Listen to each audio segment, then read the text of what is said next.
Bapak Ibu, saya minta waktu cuma 10 sampai 15 menit saja setelah ini penutupan karena tadinya memang beliau sebetulnya akan memaparkan di setelah jam makan siang dan inovasi yang di Kecamatan Cigugur ini salah satunya adalah kaitan dengan masagi stunting.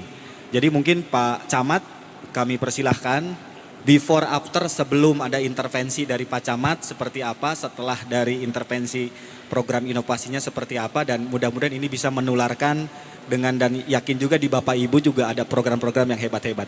Kami persilahkan Pak Yono dengan waktu mungkin kita 10 menit ya Pak. Ya, siap. Mangga Pak.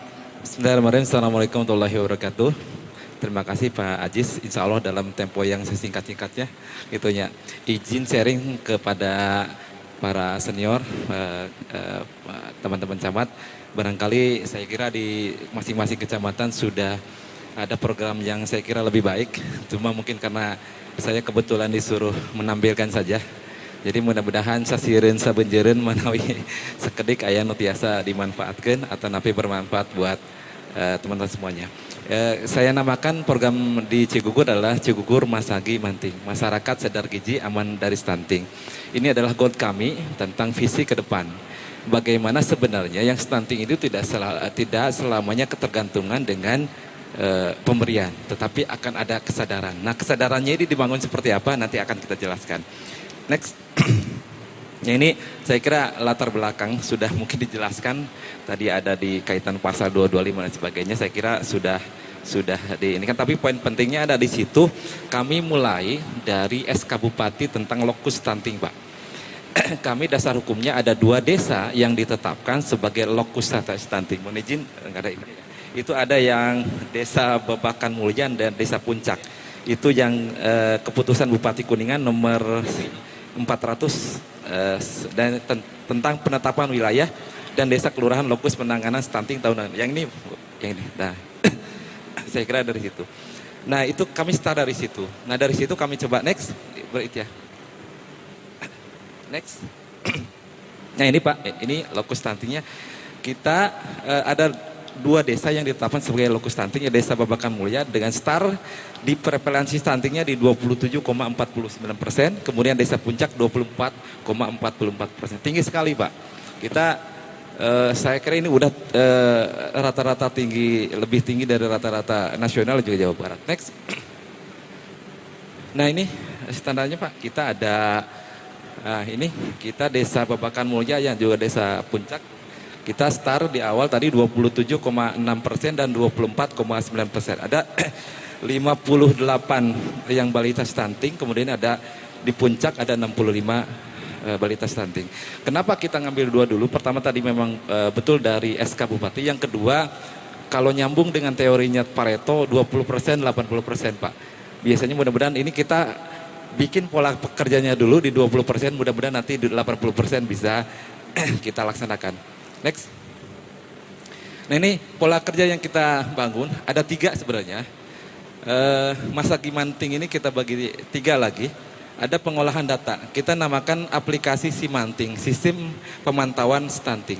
Kita mulai dari data Pak. Kalau Bapak Ibu sekalian barangkali hadir ke Posyandu, biasanya di Posyandu di kami di Cigugur biasanya itu hampir ada 4 kali pencatatan Pak. 4 kali pencatatan dari kertas ke kertas kecil, kemudian pindahkan lagi ke kertas, pindahkan lagi ke kertas ketiga, kemudian ke kertas 4. Bayangkan 4 kali mencatat dalam kertas itu rentan sekali akan human error pencatatan. Sehingga kami coba datanya hanya kertas kecil, kemudian kita langsung inputkan ke sistem. Namanya aplikasi Simanting. Nah, Simanting ini adalah salah satu kerjasama kami dengan KKN UGM. Kebetulan ada yang dari KKN UGM, mahasiswa UGM, KKN di kami, saya minta untuk bikin aplikasi seperti ini. Jadi stepnya nanti hanya 2 langkah saja Pak. Kita untuk mengurangi human error pencatatan stunting. Karena ketika datanya salah, maka akan salah kesininya. Yang kedua, kita ada yang kolaborasi integrasi 4 elemen, yaitu B2AS bergerak bersama atas stunting. Kita ada 4 Pak. Tentu saja ada pemerintahan di level kecamatan, kemudian juga kita ada lembaga ambil zakat di level kecamatan Pak. Kita menggandeng ada rumah zakat, kita menggandeng Basnas, yang ketiga kita menggandeng DT Peduli. Jadi yang punya uang yang punya uang dan mereka punya program penanganan stunting, kita arahkan kepada sistem seperti ini, Pak. Itu yang ketiga, kita kader PKK. Kalau tadi mungkin ada yang Ibu Doksis kaitan perempuan, memang perempuan di mana-mana kita maksimalkan, Pak. Karena kader PKK ini menjadi motor penggerak kaitan dengan sejenis. Yang ketiga adalah pemantauan materi. Next. Cepat ya. Next. Nah, ini aplikasi Simantik, Pak. Ini kerjasama kami dengan KKN UGM. Nah, kurang lebih ini user interface-nya seperti ini. Tampilan mukanya. Next. Next. Ya, ini kurang lebih nanti kader menginput, Pak, langsung di situ nimbul lewat HP, kemudian langsung ke bidan desa, kemudian nanti kelebihan dari ini adalah kita integrasi ke EPPGBM, Pak. Karena standar kita kan selama ini adalah langsung masuk ke sistem EPPGM. Jadi nanti yang kita input ini sistemnya sama seperti Google Sheet, Pak. Google Sheet, tapi ketika dikonversi dan dimasukkan ke EPPGM ini kompatibel. Nah, kesulitan kemarin karena kesulitan kemarin itu karena tidak kompatibel, jadi mengetik ulang. Tapi sistem ini insya Allah sudah kompatibel, kami sudah uji cobakan. Jadi ketika input sekali, kemudian muncul dan kompatibel dengan EPPGBM yang sekarang menjadi standar untuk pencatatan yang stunting. Langsung ke sini pemantauan desa dan kelurahan. Next. Nah, ini kurang lebih tampilannya dari kami. Nanti ada di situ ada nama, ada nick dan sebagainya, langsung diinput, Pak. Kalau memang di situ dirasakan ada yang baru bisa jadi pendaftaran kan ada 5 meja, Pak. Posyandu itu ada pendaftaran, kemudian juga ada pengukuran, kemudian ada pencatatan, kemudian ada edukasi, baru terakhir ada meja yang kelima. Nanti pendaftaran nggak usah lagi, semua kita simpelkan. Next. Ini kolaborasi kami bergerak bersama atas. Jadi memang penanganan stunting ini, Pak, Bapak sekalian, saya kira tidak bisa diselenggarakan sendiri, perlu integrasi dan kolaborasi. Maka yang kami lakukan adalah integrasi, salah satunya adalah dengan rumah zakat. Ya, ini kalau ini linknya bisa tampilkan, tapi next saja. Next. Nah, ini polanya, Bapak sekalian, pola kerjanya, mekanismenya. Jadi ada lembaga yang kami rangkul, yaitu Basnas, kemudian DT Peduli dan rumah zakat. Nah, sistem yang kita laksanakan, Bapak sekalian, jadi siapapun yang nanti memberikan bantuan, kita menganutnya ke sini. Ada 11, Pak. Ada 11 kurikulum, kalau saya sampaikan mungkin kurikulum yang dilaksanakan di Lembaga Cikugur. Ada kader gizi, sekolah kader gizi. Jadi nanti tinggal memilih saja. Kalau katakanlah dari Basnas atau dari rumah zakat, saya pengen PMT-nya saja, boleh PMT-nya saja. Saya pengen melatih kadernya, boleh. Kita ada namanya sekolah kader gizi. Kita trainernya juga undang sendiri.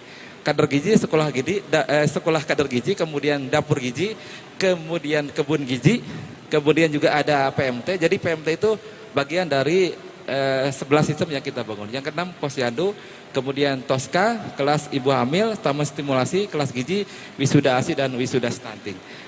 Next, belum, sorry. Nah, ini ada, jadi itu sistem menjadi inkubator, Pak, menjadi sistem yang kita terapkan. Sehingga siapapun yang nanti masuk ke situ menerapkan sistem yang ada di sini. Itu yang dari Basnas, DT Peduli. Jadi kami tidak menggunakan APBD, Pak. Walaupun nanti sebenarnya kita alokasikan juga dari dana desa. Artinya dana desa juga menganut sistemnya seperti ini, Pak, masuk sini. Kemudian itu ada yang di atas namanya fasilitator dan supporter atau PTD Puskes, PLKB, Kelurahan Desa. Kemudian kader posyandu menjadi motor penggerak, Pak. Ini saya kira di tengah kita, Pak, kader posyandu ini kondisi real di lapangan pertama adalah sukarelawan. Yang kedua adalah bagaimana saat ini kader posyandu juga rata-rata, mohon maaf ya, secara usia. Karena sukarelawan gajinya 1.200.000.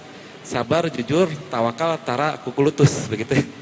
Itu. Jadi saya kira ini benar-benar harus pandai memotivasi, Pak. Karena mereka tidak ada, maka posyandu ini tidak bisa diinput dan ujung-ujungnya ini data dari posyandu kemana-mana, Pak. Data posyandu ke EPPGBM, kemudian ke kabupaten, kemudian ke provinsi, ke pusat. Kalau datanya salah, bayangkan coba. Salah semuanya, Pak. Oleh karena itu saya kira perlu khusus, makanya kita treatment khusus, Pak. Kita sebenarnya juga yang kader PKK dan posyandu ini kita juga ada intervensi kaitan dengan pelatihan UMKM-nya untuk meningkatkan penghasilan. Next. Ya, ini saya kira ini launching waktu kemarin kita launching di Desa Babakan Mulia yang tadi menjadi lokus Pak, lokus untuk intervensi stunting. Ya, di sini. Next, ini monitoring pemantauan. Next saja. Ini pemantauan. Jadi Bapak Ibu sekalian bahwa ini kita ketika mengasihkan pertama metode PMT Pak. PMT ini kita pastikan bahwa PMT itu dimakan dan habis Pak. Selama ini mohon maaf barangkali ada pemberian telur itu langsung hanya dikasihkan mentahnya saja. Pertanyaannya adalah apakah telur tersebut dimakan oleh anaknya atau dimakan oleh orang tuanya Pak? Kita tidak ada yang tahu. Oleh karena itu maka PMT yang kita lakukan adalah langsung masuk dulu ke dapur gizi atau dapur Ogibacis. Kita tidak menyeragamkan nama Pak, tapi yang penting kurang lebih SOP-nya sama. Tetapi semua bantuan itu masuk. Apakah dapur kayak telurnya itu masuk ke dapur gizi dulu. Nanti dapur gizi diolah, kemudian baru disalurkan ke anak-anaknya. Karena kita mengkhawatirkan, kemarin pengalaman DT Peduli. DT Peduli itu mengasihkan langsung tetapi dimakan oleh orang tuanya, bukan oleh si anaknya. Oleh karena itu maka yang kita lakukan pertama adalah mewawancarai Pak. Kita kumpulkan calon penerima PMT. Kemudian kita tanyakan Pak, ada 3 kriteria. Yang pertama di bawah 2 tahun. Yang kedua adalah tidak punya penyakit penyerta. Karena kalau punya penyakit penyerta, saya kira apapun intervensinya tidak mungkin Pak. Sulit sekali kalau tidak punya penyakit penyerta. Yang ketiga adalah orang tuanya support Pak. Kita makanya dinamakan Cigugur Masaki Manting, masyarakat sadar gizi. Penekanannya adalah orang tuanya juga harus punya kesadaran tinggi kaitan dengan anaknya. Oleh karena 3 hal ini yang kita kritikan. Yang keempat itu adalah kita tanyakan Pak. Senangnya telur, senangnya ikan, atau senangnya ayam. Karena saya kira tiap anak punya ini berbeda-beda Pak. Makanya kita wawancari dari awal. Kalau memang dia senang telur ya nggak masalah gitu ya. Artinya kita tanyakan kepada mereka protein yang disenangi. Yang kelima waktu makannya kapan Pak? Kita tanyakan jangan sampai nanti ketika kita kasih makanan, senang makanannya, tetapi ketika itu sudah kenyang Pak. Sudah kenyang, itu agak sulit. Jadi seperti kita Pak, menuju bakso enak, tapi ketika sudah makan saya kira menjadi tidak enak karena sudah kenyang. Jadi timing ini menjadi penting Pak, sehingga PMT yang dikasihkan itu bisa habis dan maksimal hasilnya. Next, ini pemantauan Pak. Sebelum ini, kita juga ketika pengantaran, kita edukasi mereka Pak. Edukasi kepada mereka tentang pentingnya gizi. Makanya kita siapkan menu untuk diedukasi kepada ibu-ibu ini, yang next. Ya, yang ibu-ibu ini penerima edukasi. Karena saya kira durasi tiap anak ini kan beda-beda Pak. PMT-nya ada yang 30 hari, ada 60 hari, ada 90, beda-beda. Tidak bisa disamaratakan. Tetapi ujungnya adalah si orang tua harus ikut bertanggung jawab. Makanya kita sediakan edukasi kepada para orang tua untuk nanti secara sendiri menyediakan kebutuhan protein. Karena selama ini punya asumsi bahwa protein itu mahal Pak. Padahal sebenarnya bisa disediakan dari hewan tahu, tempe, telur yang memang ada di sekitar itu Pak. Next. Ini sebenarnya ini dokumentasinya. Next. Ini setelah intervensi Pak. Kita ada penurunan hampir 8,46% dan 5,75%. Ada peningkatan lah. Memang tidak langsung drastis. Kita di awal tadi angka stunting kecamatan 21%. Kita turun hanya secara akumulatif kecamatan turun menjadi 19,3%. Kurang lebih 2,6%an turunnya. Tetapi alhamdulillah kita berjalan kurang lebih di 3 bulan. Jadi dari hasil intervensi ini ada penurunan 8,46 dan 5,73%. Alhamdulillah gitu. Next. Ini Bapak Ibu sekalian, saya kira ini slide terakhir. Ini kesimpulan saran. Yang pertama adalah penanggulangan stunting harus dilaksanakan melalui sistem kolaborasi dan melibatkan semua pihak. Tadi seperti disampaikan, saya kira kita harus bareng-bareng. Yang kedua, sama tidak hanya mengkoordinir tapi mampu mengintegrasikan sistem Pak. Kalau mengkoordinir saja tapi tidak mengintegrasikan, maka saya kira ini akan berjalan masing-masing. Yang ketiga, gerakan Masaki Manting memastikan bahwa intervensi yang dilakukan tepat sasaran. Tadi Pak, tepat sasaran karena kita melakukan wawancara terlebih dahulu. Yang kedua, saya kira ini hal penting Pak, kader PKK dan Posyandu merupakan fondasi terhadap bergeraknya mekanisme pada sistem Masaki Manting. Ini mungkin perlu formula khusus saya kira di tengah semakin menuanya para kader Posyandu, tidak ada rata-rata kalau dicek Pak, ke kader Posyandu itu rata-rata tidak ada yang 25 tahun ke bawah. Rata-rata 40 tahun ke atas dan sebagainya. Ini juga saya kira persoalan yang perlu dipikirkan ke depan. Sarannya yang pertama, barangkali Bapak sekalian, sekarang ini sudah ada alat standar namanya atopometri. Cuma masalahnya satu desa itu hanya satu. Saya kebayang ada satu kelurahan itu ada 12 posyandu. Di Gigiwing Pak, di Gigiwing dari satu posyandu ke posyandu yang lain. Berat eta teh, panjang Pak. Ada yang bayi, kemudian ada yang tinggi, itu berat. Itu kadang-kadang yang tidak mampu akhirnya tidak memakai alat tersebut untuk pengukuran. Kembali ke standar pengukuran yang lama sehingga hasilnya berbeda. Oleh karena ini saya kira perlu pemikiran bersama bagaimana satu posyandu ini maksimalnya bisa satu alat. Kalaupun tidak, saya kira bikinnya minimal atau 4 posyandu satu alat Pak. Minimal ke depan, karena memang satu alat harganya 8.500.000. Ini penting artinya, karena kalau dari data awal saja salah, maka intervensi yang dilakukan akan menjadi kurang maksimal. Maka Pak Sekda selalu mengatakan good data, good decision, good result Pak. Itu saya kira. Yang kedua, sarannya ada kolaborasi dan sebagainya. Saya kira yang ketiga, ini perlu ada insentif bagi kader PKK sebagai bentuk perhatian di tengah kondisi kader yang berkurang atau sulitnya regenerasi. Itu saja barangkali Bapak Ibu sekalian yang bisa disampaikan. Ini saya kira sharing season saja. Saya kira bagi Bapak Ibu sekalian, saya kira banyak yang jauh lebih baik dari kami, apa yang kami lakukan di Cigugur. Mudah-mudahan tadi sasirin sama jeren, mudah-mudahan bermanfaat bagi kita semua. Terima kasih. Assalamualaikum warahmatullahi wabarakatuh. Tepuk tangan buat Pak Camat Yono. Jadi saya tangkap Pak bahwa camat itu mampu mengintegrasikan sistem dan yang keduanya adalah antropometri ya Pak. Mudah-mudahan ini juga didengar, izin Bu Karo, kita jadi catatan mudah-mudahan ini juga ke dinas teknis. Dan satu lagi mungkin Pak Camat dan Bapak Ibu semua perlunya pelatihan tentang penggunaan antropometri supaya sama begitu, karena itu juga menjadi penting. Bapak Ibu sekalian, ini menjadi contoh mungkin terakhir. Sebetulnya tadi ditayangkan ada yang kurang. Kami sedang mendata Distrik One Innovation. Jadi next, cepat aja. Jadi Bapak Ibu, jika ada yang inovasi-inovasi yang memang ingin ditayangkan atau ingin direkap, kami persilahkan. Nanti secara link akan kami berikan lagi. Dan ini insya Allah ke depan akan kita bukukan. Karena ini menjadi outputnya di dalam legacy Bapak Ibu semua. Nah, nanti bisa menghubungi langsung ke kami, ke Biro Pemerintahan One District One Innovation-nya, sehingga kami bisa memetakan dari Cigugur, Masagi Manting, dari Kecamatan Subang, dari Kecamatan Pagaden dan lain-lain.